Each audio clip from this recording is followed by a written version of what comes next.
Hey, salut les amis, ici Tintin du 24, donc nouvel épisode, mais pas très particulier parce que cet épisode va faire sur 3 épisodes en fait. Là, on va aujourd'hui attaquer la partie 1, on part à Yonne-Helez, donc petite ville du Finistère, tranquille quoi. Donc aujourd'hui je vous fais comment dire, l'historique de la ville et de certaines légendes. Et plus tard dans la vidéo, on fera 2-3 légendes en plus supplémentaires, ce qui vaudra aux épisodes 2 et 3. Donc voilà les amis, c'est parti.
Alors comme je vous l'ai dit, pour le premier épisode, on va attaquer sur la typographie du pays, de la ville plutôt, enfin même de l'endroit.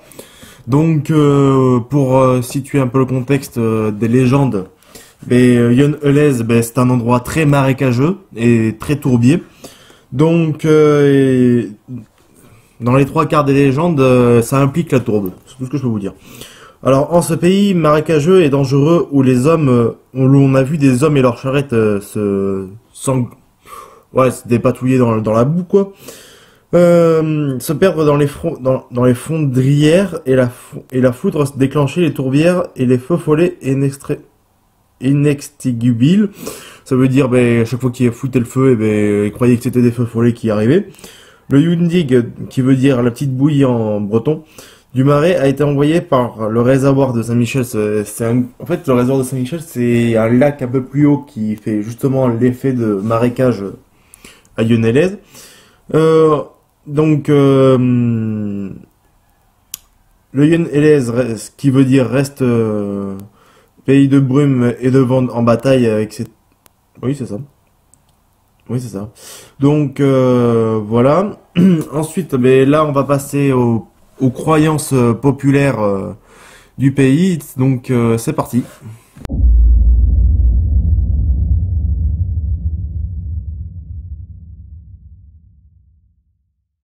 Alors dans les légendes locales, situé au cœur des tourbières, un marais sans fond, le Yudig, l'une des portes de l'enfer.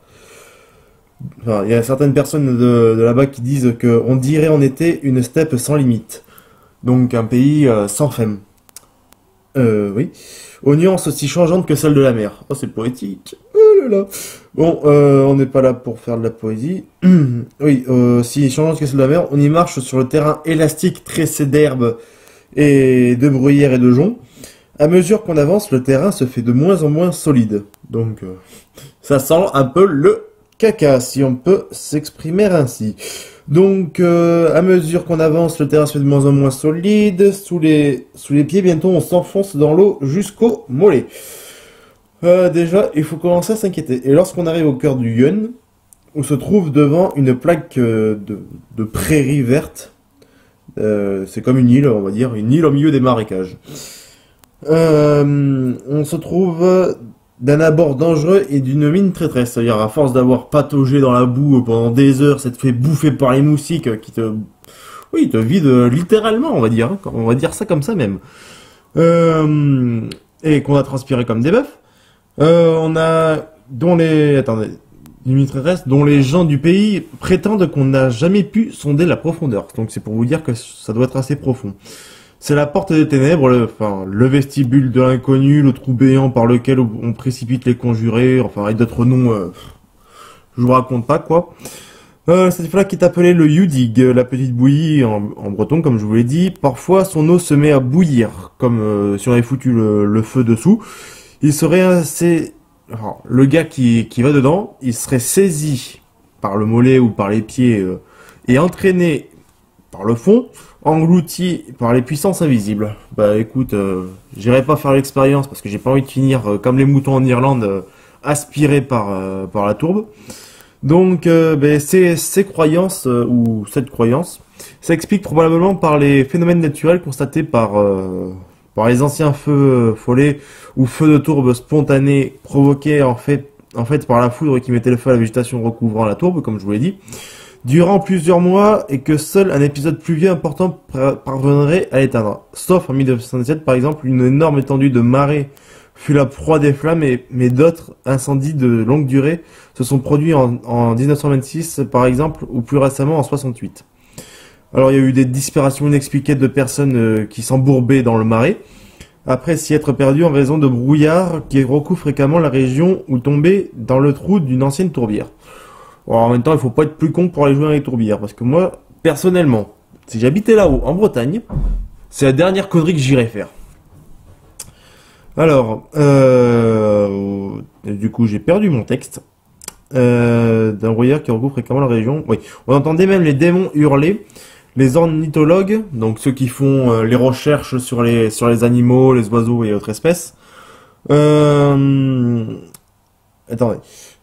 soupçonnent que les légendes concernant les portes de l'enfer seraient dues à la présence d'un oiseau qui s'appelle le butor étoilé. Donc je vais vous faire écouter le son de cet oiseau, et sinon je vous ferai mettre une photo. Cet oiseau de la famille des hérons.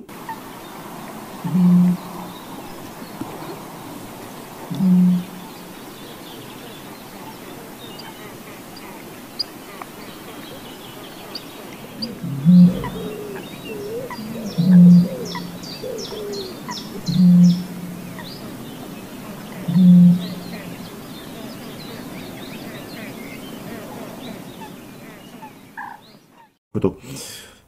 Cet oiseau de la famille des hérons a un chant particulièrement sonore, de corne de brume.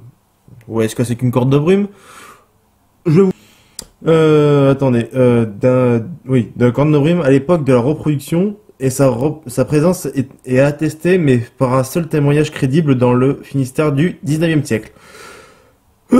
Ça va être dur, hein. Ce sombre marécage désolant et inquiétant explique la nombreuse autres légendes concernant le Yonne Élèze et les montagnes qui l'entourent selon la tradition Lankou. Donc si tu n'as pas vu l'épisode que j'ai fait spécialement sur Lankou, eh ben je t'invite à aller le voir parce que j'en ai fait un et je me suis pas fait chier pour rien. Le faucheur de vie Hérode. Des vieilles présences de la région étaient encore récemment terrorisées lorsqu'ils entendaient les grincements caractéristiques de la charrette et le bruit des chaînes annonciateurs du décès imminent dans une maison du voisinage. Les Corrigans, donc je vous expliquerai ce que c'est plus en détail après, qui appartiennent aux légendes celtiques. Dans Ce soir sur la lande, la légende du veneur infernal met en scène le seigneur du Bothmer avec le diable et donne une explication très particulière de la cuvette du Yonne Élèze. Donc voilà à peu près les fondamentaux du Yonne Élèze. Allez, juste pour vous faire plaisir à cette vidéo, je vous raconte quelques anecdotes que j'ai sur la ville. Donc, première anecdote, c'est parti.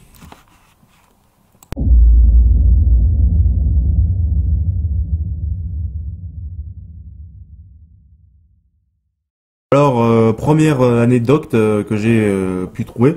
Alors, dans cette région, les prêtres exorcisaient et emprisonnaient les démons dans le corps de chiens noirs. Donc, vous avez vu l'exorciste, eh ben, il faisait ça. Il prenait l'âme, le démon qui était en possession du corps, et il le foutait dans un chien.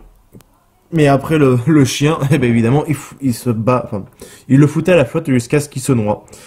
Oui, dans les eaux noires du Udig, parfaitement, monsieur, madame. Cette légende a été reprise par François Régal, dont le conte de Len Udig, donc je connais pas, où l'auteur jeune écrivain de Bothmer reprend un récit qu'il a entendu raconter lors des veillées dans les chaumières de son village pendant les années 1920. René Trélu, instituteur à Comana, à partir de 1919, a collecté de nombreuses autres jusqu'à sa mort en 73. Aujourd'hui, encore des cérémonies druidiques sont réalisées dans le UN. Par exemple, sont organisées sur les rives du lac du réservoir Saint-Michel, pardon.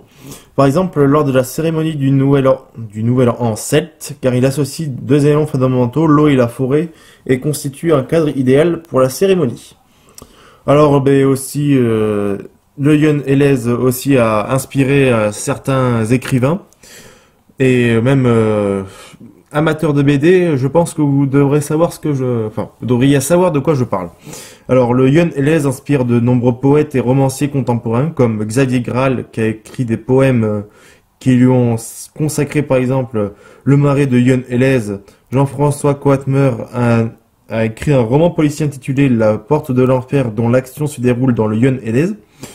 Jacques Coader a publié L'évadé du Brennelis, et Michel Dren a publié Yun Elez Blues. Alors après, il y a eu un épisode de la célèbre bande dessinée Spirou et Fantasio, dont vous connaissez à mon avis l'existence. Donc ils se sont inspirés pour... d'après ce que j'ai pu trouver, Spirou et Fantasio... le dessinateur de Spirou et Fantasio a été en vacances dans ce lieu et aimait particulièrement la catégorie. Et donc, il a fait... dans sa bande dessinée au milieu des années 70, une bande dessinée qui tourne autour du thème de l'Ankou et de la lutte contre l'installation d'une centrale nucléaire en 62.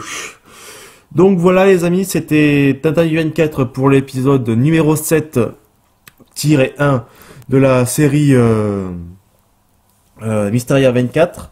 Donc j'espère que j'espère que tu aimeras. Et on se retrouve à la prochaine pour le prochain épisode et la suite. Allez, bisous les amis, ciao!